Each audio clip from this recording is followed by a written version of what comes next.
Right behind me is the aptly named Chevrolet Trailblazer, who, by the way, forged its own path in the local automotive industry. That's because it was first offered in the country as a mid-size SUV, pero later nagpalit siya ng weight class niya and jumped into the crossover segment. And dahil puro crossover ang labanan ngayon, furthermore, yung transition niya from mid-size SUV into the crossover segment, did it make it worse or better? This is Paulo and welcome to Carmoody.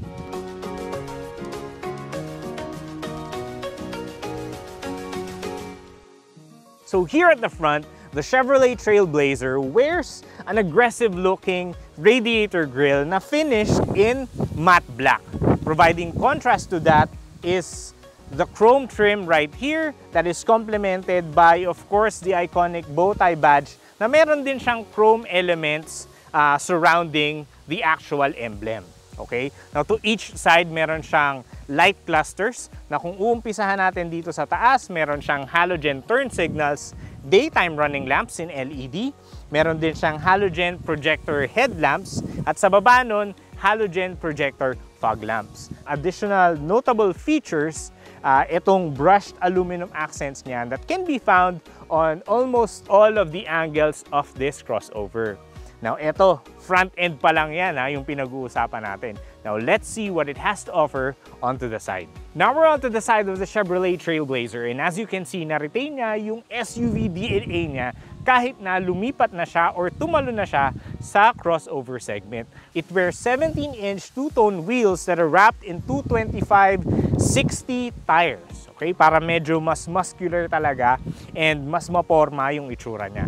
Also, yung claddings niya, hindi lang siya basta forma that gives it that chunky look, pero it also serves as a protective element dun sa mga tumatalsik na bato, asphalts when you're driving on uneven or even unpaved roads. Additionally, meron din siyang black trim sa side mirror niya with repeaters, of course. Meron din siyang black A, black B pillars, at saka meron din siyang black accents dito sa may bandang likod niya, which gives the Trailblazer that floating roof design.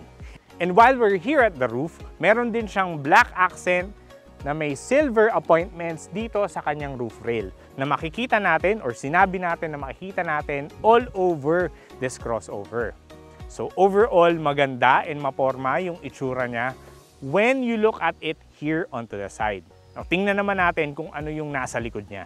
Okay, so now we're here at the rear end of the Chevrolet Trailblazer. And kung kanina, sa harap, yung looks niya ay modern and muscular, dito naman sa likod, medyo sexy yung datingan niya. As you can see, dun sa curve that starts from the roof and ends dito sa may baseline ng kanyang rear glass. Also, on this angle, makikita nyo, meron siyang roof-mounted spoiler na merong third brake lamp. Nandito rin yung kanyang rear combination tail lamps na meron ng turn signals at saka brake lamps. Also, nandito rin yung kanyang rear Chevrolet badge, yung Trailblazer badge, at saka yung Premier badge. Ngayon, ang usapan, syempre, panay ulan and panay baha. Ang hinahanap ng mga car buyers ay yung medyo may mataas na ground clearance na SUV. That's something that you will find here in the Trailblazer na kita mo naman medyo mataas talaga yung stance niya. The only downside is, kung makikita nyo, yung loading height niya medyo mataas din. Nevertheless, hindi ka naman mahihirapan na mag-load ng cargo from the bottom to the boot area. And as you can see, fit na fit lahat ng gamit namin, yung camera gears namin and our bags. That's why I'm sure na fit din yung gamit nyo dito. Now let's see what we'll find inside. So right now, we are here inside the cabin of the Chevrolet Trailblazer. And para sa akin kahit medyo 2021 pa, I think 2021 pa yung last update nitong model na to, modern pa rin siya at makakasabay pa rin siya para dun sa mga taste ng mga car buyers in 2023. As you can see, in front of me is a steering wheel with controls for cruise, call, and audio.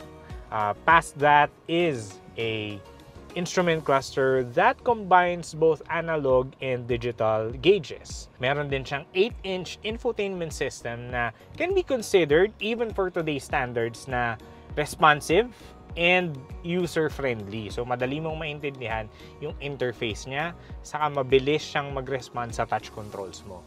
My only gripe is, although modern at maganda yung looks ng Chevrolet Trailblazer sa loob, yung bezel ng infotainment system niya parang medyo masyadong malaki, kaya nagbibigay siya ng somewhat dated look.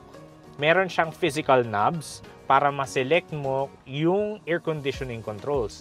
And additionally, meron siyang digital screens that will tell you the temperature of the air conditioner and the strength of the fan. So, hindi mo na kailangan makipag-agawan, or yung air conditioning system, hindi na kailangan makipag-agawan ng real estate screen sa infotainment system kasi meron na siya dyan. Okay, so also, I would like to point out na doon sa air conditioning controls, meron din siyang buttons for the heating of the steering wheel and the heating of both the front, the driver, and the front passenger seats. In my opinion, parang hindi mo naman magagamit yon since the Philippines is a tropical country. So sana, at least magandang trade-off doon kasi itong front seats niya, both the driver and the passenger's seat sa front ay manual operated pa. So sana ginawa na lang nilang power controls instead of heated front seats. Below that, by the way, is a place or a dock for you to put your cell phone, but unfortunately wala siyang wireless charging capabilities. Noticeable din in this point of view, makikita mo meron siyang controls for snow and race. So just like what I've said earlier, na yung snow na feature sana and yung heated seats, saka yung heated steering wheel, kung hindi naman, alam ko kasi na gawa sa Korea tong Trailblazer na to, and if they are marketing this in a country like the Philippines, sana tinanggal na lang nila yung mga features na yon. Kasi for a regular consumer like me, maybe that would translate to lower costs kasi mababawasan nun yung manufacturing cost ng Trailblazer. You can switch or you can move the shift knob to the low gear para mas kaya niyang i-handle yung soft na terrain, okay? Although hindi talaga siya pang off-road, pero kaya niyang i-handle yung light off-road terrains. And for further controls, meron din siyang manual mode na mapipress nyo yung plus and minus button so you can get that torque or that power in the low gears. And while we're in the topic of controls, dito sa steering wheel, meron siyang controls for audio na baka ma-mistake nyo for paddle shifters. Pero dito mo masiselect kung paano mo mapapalakas or mapapahina yung audio. The audio controls can be found on the right side. Dun sa left side naman, dun mo makikita yung controls for Bluetooth, to select the song, at para ma-navigate mo pa yung audio features ng Chevrolet Trailblazer. Yung seats naman niya ay leather style, kagaya ng material na ginamit dito sa steering wheel niya. Meron din siyang perforation for breathability, although heated nga siya. Diba? In terms of style, marami ka ring makikita ritong chrome appointments, which can be found on the air conditioning vents on the dashboard. Meron din siya dito sa door handle ng Chevrolet Trailblazer. Yung audio nga pala niya, yung output is something that I would say one of the best in the category considering yung price nitong Chevrolet Trailblazer. Okay, so we are now here at the second row of the Chevrolet Trailblazer. And in terms of space, I would have to say that magiging masaya yung mga pasahero mo dito sa likod. That's because compared to other crossovers on the market, the Chevrolet Trailblazer can comfortably seat 3 average-size adults. So, kung meron kang mga anak na binatilyo at dalaga na, kasyang-kasya sila dito. Mga pamangkin mo, yung mga tropa mo that you will take on a road trip during the weekend, saktong-sakto sila dito. The knee room and the leg room is very spacious. So, that means yung mga pasahero mo hindi mangangawit during short and long trips. Also, sa baba, flat yung floor niya. So, wala siyang tunnel, kaya kahit yung nakaupo sa gitna, okay na okay. Additionally, yung headroom niya, decent pa rin naman. So, hindi kayo magkakaroon ng problema. I am 5'7", so a little over 5'8 or 5'9", kasya pa rin. Also, sinabi ko kanina space kasi yung downside niya, wala siyang chargers at wala siyang sariling aircon vents dito sa likod. So, makiki-share yung second row occupants ng air conditioning at saka ng ports dun sa center console sa harap. By the way, nakita namin ngayon lang na yung Chevrolet Trailblazer pala ay meron ding heated seats dito sa likod. So, I think kahit umakyat kayo ng Baguio, hindi nyo naman magagamit to eh. Sana napalitan na lang siya ng ibang feature or tinanggal na lang siya to cut the cost of this crossover.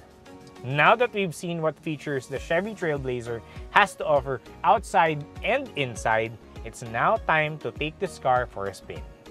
Okay, so now we are driving the Chevrolet Trailblazer, and this crossover is powered by a 1.3 GM turbocharged engine that makes 155 horsepower. Okay, so sumasabay pa rin siya sa mga crossovers na lumabas ngayong 2023. Additionally, this is equipped with a CVT, so madali na siyang i-drive, wala nang shift shock, and hindi na rin siya nag-hunt ng gears. So kanina, we've mentioned na meron tong race mode and we're gonna try out